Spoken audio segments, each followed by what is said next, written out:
Почитувани, изминативе неколку дена му поставивме неколку прашања на кандидатот на Српската народна странка, напредна странка, Стефчо Јакимовски, поврзани со замокот во вредност од околу 1 милион евра на Водно, во кој живее, и возниот парк на замокот од околу 200.000 евра, на кој тој немаше одговор и се убедуваше во нему познат манир преку дисквалификации и лични навреди да се одбрани по принципот нападот е најдобра одбрана.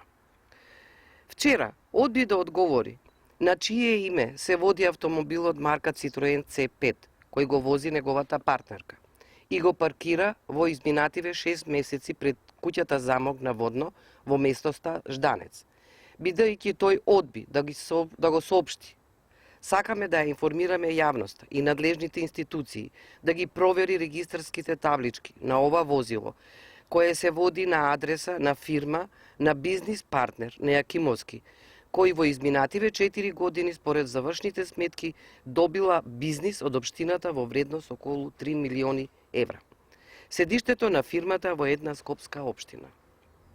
Вчера, од штабот на Српска напредна странка, на Стефчо Јакимовски, не можејќи да ја сокријат очигледната вистина и под притисок на јавноста излегоа со теза по социјалните мрежи, верувале или не, дека Стефчо бил кираџија во куќата од 600 метри квадратни, како да се работи не за поединец, туку за потреби на некаква странска амбасада, да ја изнајми таква огромна површина.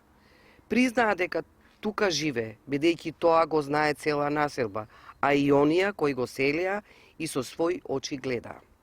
Очигледно, Стефчо кираџијата е кираџија на многу места во општината, во Сити Мол, со единствената менувачница која има таму на име на партнерката, факт што сам го призна.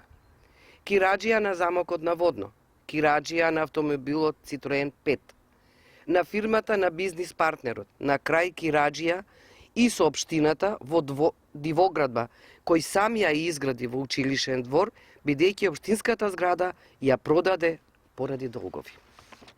Денес за Стефчо имаме уште едно дополнително прашање. Дали е кираџија и на автомобилот BMW 7, најнов во ергелата скапи автомобили, царинет во скоро време, на одредено име и презиме, кое би можело да има поврзаност со Јакимовски и општината Карпош. Продолжува утре.